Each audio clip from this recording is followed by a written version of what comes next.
Amigos y hermanos que nos ven a través de YouTube y Facebook Live, sean nuevamente bienvenidos a una meditación más de la palabra de Dios. Mis hermanos y amigos, hemos escuchado sobre las promesas de Dios, pero ¿qué son las promesas?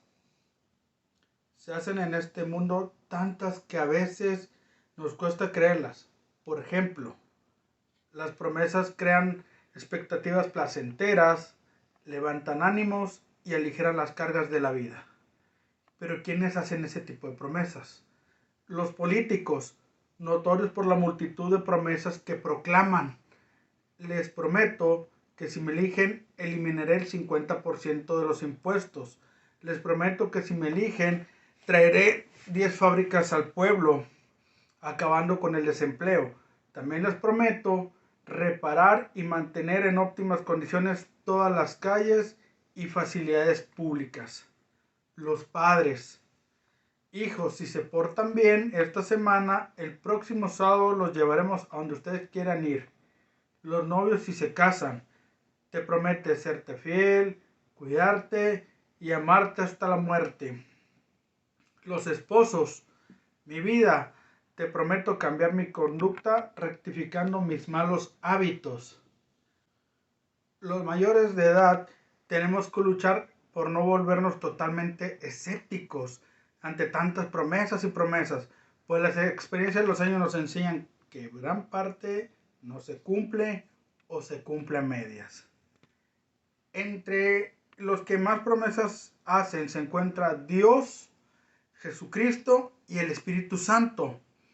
El apóstol Pedro escribió: entre ellos nos has dado preciosas y grandísimas promesas.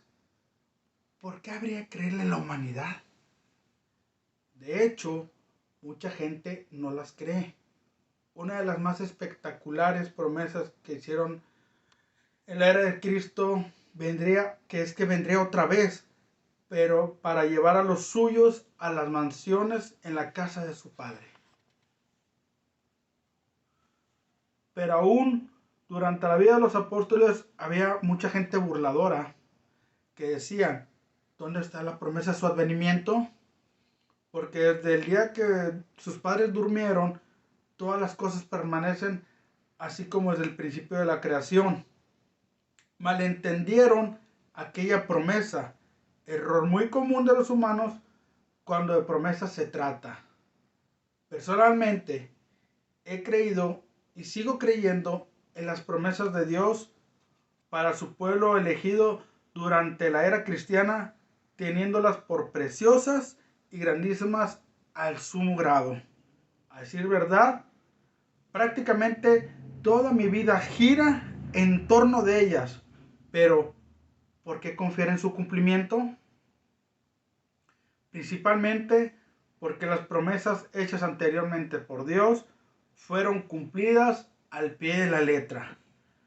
Que si aquellas se cumplieron, también las actuales serán cumplidas, conforme a la promesa hecha a Adán, Abraham, Moisés, David y los profetas. Dios levantó a Jesús por Salvador a Israel. De ahí que en el Nuevo Testamento de Cristo, Pablo llama el Evangelio de aquella promesa hecha a nuestros padres. Cientos de años antes, Dios prometió en los días del profeta Jeremías dar al mundo una nueva ley. Promesa cumplida a través de los apóstoles. Tengo en mis manos la evidencia, pues he aquí el Nuevo Testamento, la ley de Cristo, la ley de fe, la ley perfecta, la de la libertad.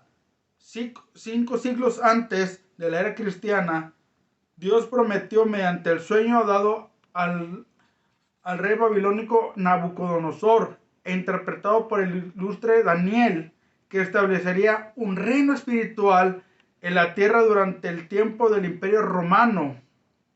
Esta promesa fue cumplida perfectamente al quedarse establecido el reino de Dios en Jerusalén en el día del Pentecostés del año 30 de la era cristiana. A estas tres promesas grandiosas podemos sumar muchas adicionales de menor envergadura.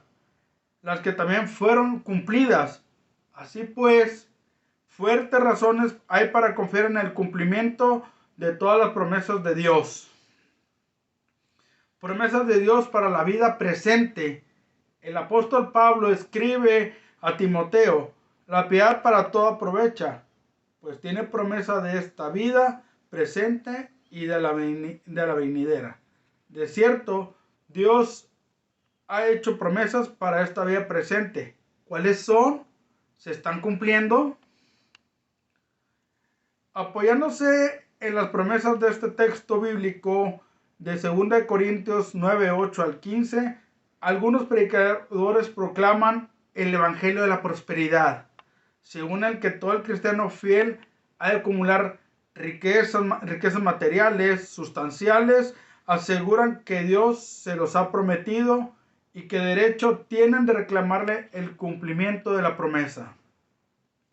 Falsos predicadores logran que todo un imperio, antes de caer en desgracia por líos personales y alegada malversación de recursos. Algunos televangelistas predican sobre la multiplicación notable de sus bienes materiales.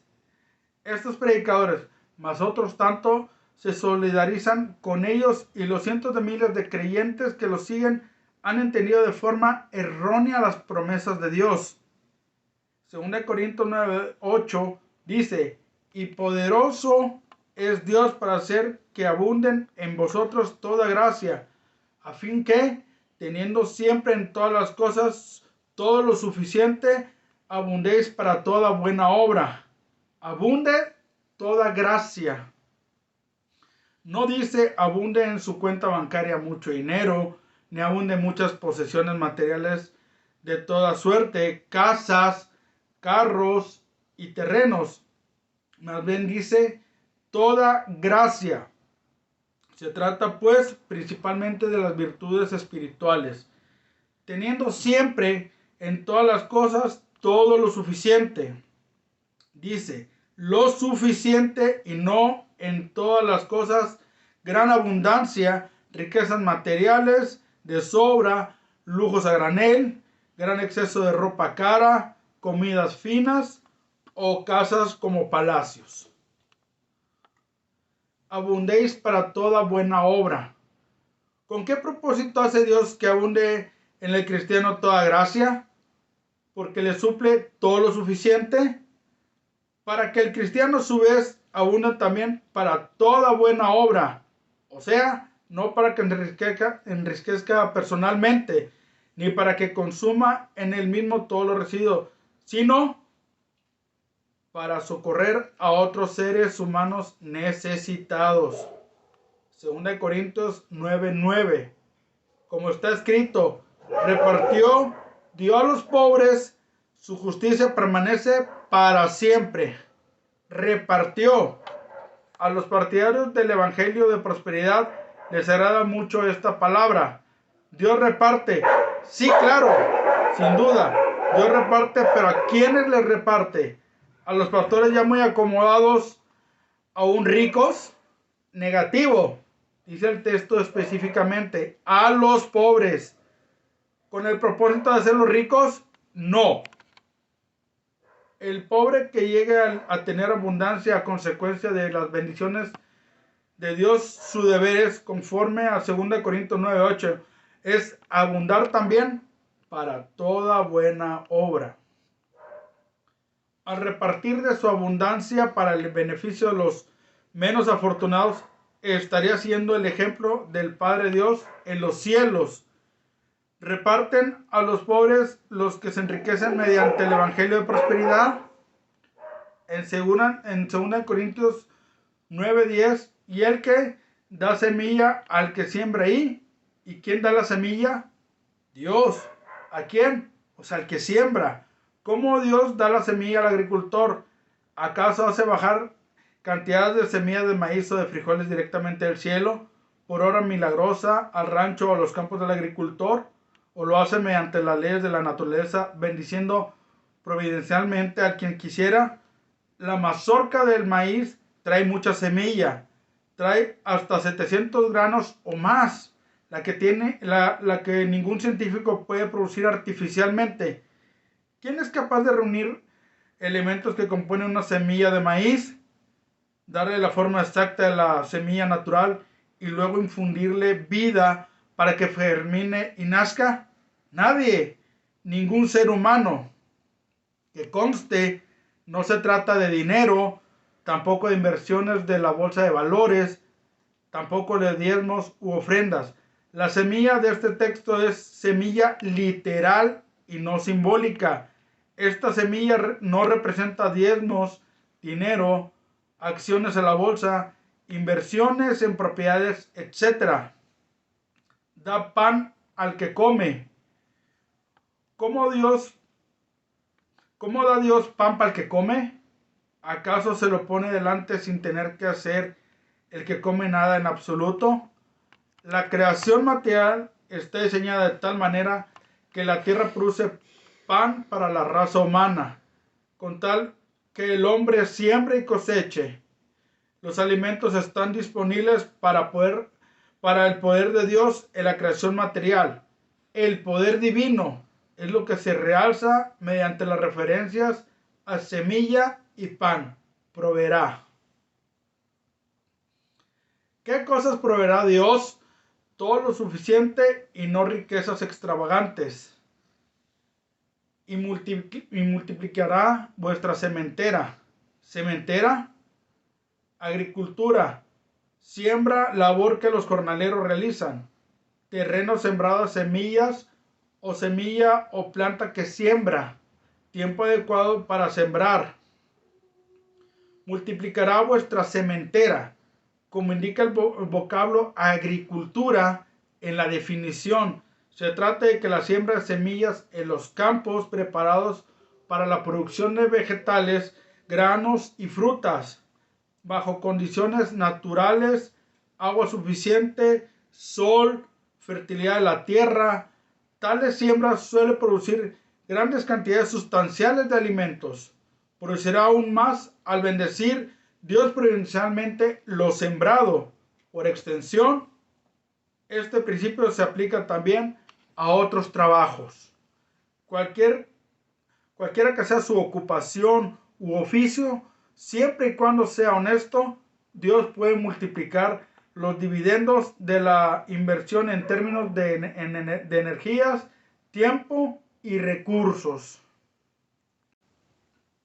El entendimiento correcto de estas promesas se puede resumir como sigue. Dios nos ha prometido, sí, muchas bendiciones terrenales, pero no para todo momento de nuestra vida terrenal. También ha prometido aflicciones, pero no para todo momento de nuestra vida terrenal. De cierto os digo, no hay ninguno que haya dejado casa, o hermanos, o hermanas, o padre, o madre, o mujer, o hijos, o tierras, por causa de mí y del Evangelio, que no reciba 100 veces más ahora en este tiempo, casas, hermanos, hermanas, madres, hijos y tierras, con persecuciones y en el siglo venidero la vida eterna. ¿Cuántos cristianos han oído todo esto? Aún para este grupo, las bendiciones prometidas van acompañadas de persecuciones y estas suelen traer complicaciones, angustias y pérdidas de todo tipo. Una parte numerosa de los seres humanos que profesan fe en Cristo está obsesionada con las promesas de Dios para la vida presente. Más sabio, a nuestro entender, sería concentrarse en las promesas sobre el futuro después de la vida. A estas promesas positivas de vida perfecta venidera son las que realmente alegran al corazón del cristiano que las cree no dudando. Y es la oración de quien enfrente a ustedes habla que estas promesas les sostengan en los tiempos de aflicción, consolando y confortando. El Señor les bendiga.